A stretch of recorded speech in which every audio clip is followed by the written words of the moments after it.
Now, my next guest was one of the candidates to run against Boris Johnson in the 2019 Tory leadership race before he decided to quit frontline politics. Now, Rory Stewart is telling his life story in a new book, as well as hosting one of Britain's most successful podcasts. Well, Rory joins me now.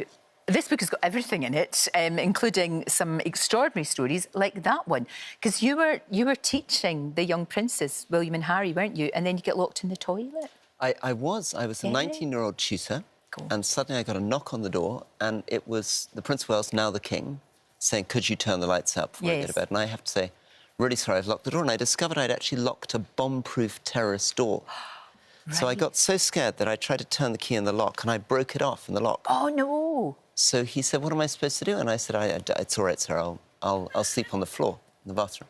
I'll sleep on the toilet floor. And then an hour later, he was there with men with axes knocking down my door at midnight. He did? So it was very embarrassing. For the next 2-3 days I was staying, I felt that everybody was laughing every time they looked at me. Did he sack you? He didn't sack me, no. Good. He didn't sack me. Glad to hear it. I remain In fact, I went on to work for a wonderful charity that he set up in Afghanistan. That's right. Yeah. Yeah, so the links are still there. Politics on the Edge. You said that a lot of fellow MPs will not be very happy with you for writing this because it's very honest. I've tried to be as honest as possible. I mean, the truth is, it is a horrible, horrible mess. It's fundamentally not serious. And I'm trying in the book to explain why politics is so bad. I mean, we see it as the public. As voters, we sense that there's something wrong with politics. But the book is trying, with a bit of humour, to take you into what it's really like in the tea rooms, in the voting lobbies, to understand why we end up with the really rubbish politics and policies that we get. No, it's true. It's shocking, actually, the way they behave. I mean, toddlers wouldn't behave like that in a creche. You know, it is actually really scary and kind of does make you despair. I'm glad you said about the humour, because that saves it. Because otherwise you'd be thinking, oh, no, what's going on? But are we getting the politicians we deserve? I mean, why is it so bad right now? Partly it's the death grip of these parties. I think in some ways the Conservative Party, the Labour Party, they're old, they're very rigid. It's a first-past-the-post system. It's very difficult for new blood to come in. They have a kind of death grip on our politics. And it's very difficult to produce serious ideas because all they're doing is this tribal fight. And they're very, very rarely thinking seriously about policy. Most of the time they're looking at the opinion polls and thinking, you know, what can I do to get 1 point ahead in the polls or 1 point behind? They're not thinking ahead, what's best for the nation, what's best for the people. It's just, yeah, you're right, it's like the thick of it. You know, it's that writ large, isn't it? That's what's so scary. I think it is. And there are some heroes in the book. I really admired David Gauke, who was my boss, and not everybody will have heard of him, but he was my boss at Justice, a great politician. Theresa May, who I believe you interviewed last week. We did, who is a wonderful constituency MP for Maidenhead, and in it for the right reasons. You know, no matter, forget politics, you look at someone like that, maybe someone like Gordon Brown, they're in it for the right reasons. Yeah, and I admired Gordon Brown too, and a lot of my Labour colleagues, but they were the minority. A loss of the culture was very bad, and it's fundamentally the word I kept coming back to was lack of seriousness. Yeah. That I felt people were not taking seriously their moral obligations, their policy obligations.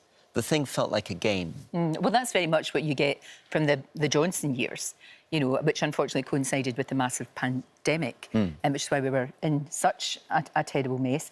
And it was interesting that what you say about the fact that he wasn't serious, he wasn't interested, he wasn't looking ahead and, you know, taking all the information in.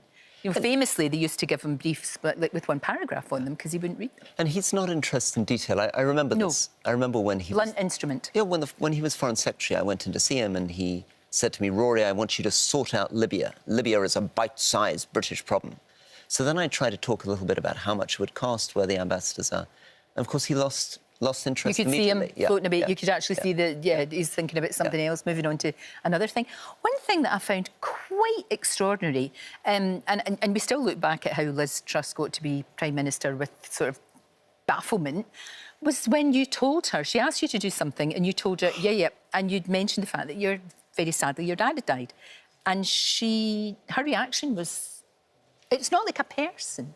No, that was a strange moment, yeah. So I'd come back, she said, how was your weekend? I said, well, very sadly, my father died. And she sort of looked at me and then she went, how's the 25-year environment plan going? And it was this sort of, I mean, I don't think she's a bad person, but she's a very unusual person. And I had these very strange bosses. I had Liz Truss, I had Priti Patel, I had Boris Johnson. In some ways, I was quite unlucky, but it taught me a lot about the personalities that govern our politics. They were very, very successful, but they're not quite, if I was going to be unfair, fully human beings. Exactly, because any normal human being would have said to you, I'm really sorry, that's a terrible thing to happen. You shouldn't really be at your work away, you go home. And I think politics does that to you. It's bad for your mind, it's bad for your body, it's bad for your soul. Something about the whole system turns you into a sort of public slogan-spouting person, but you lose the ability to reflect, you lose the ability to be humble, you can't really be open anymore. Yeah, and you can't relate. That's the other thing which is terribly sad. Now, look, is it true that Brad Pitt wants to do a movie about you, about your life? Because your life is... I mean, I wish we had more time to talk to you. Your life is fascinating, walking across Afghanistan and doing amazing things. Is that going to happen, do you think? So Brad Pitt bought the life rights to make a film, but that was when I was walking across Afghanistan, governing a province in Iraq, doing all this kind of stuff. And then I became a Tory MP. And he pretty much thought that was a rubbish end to a movie. He's not wrong, to be fair.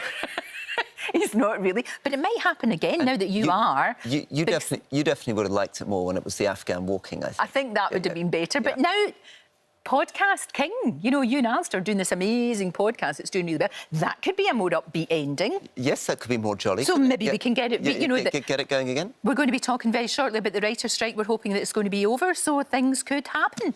Very much. Well, I hope this book, Politics on the Edge, I hope it will at least give people a sense of what's wrong with politics. Yes. And be determined to change it, change our system. It's not enough to say it's rubbish. We've got to make it better. And you have to do that as well. I know you're trying really hard with the book, with the podcast, with all of these things. It's like you're a little voice in the wilderness, but I think you're going to get joined by lots more. And we can drown out all the craziness. Thank you so much, Rory. It's been great. Really, really good. Politics on the Edge. Honestly, well worth the read. It's out right now.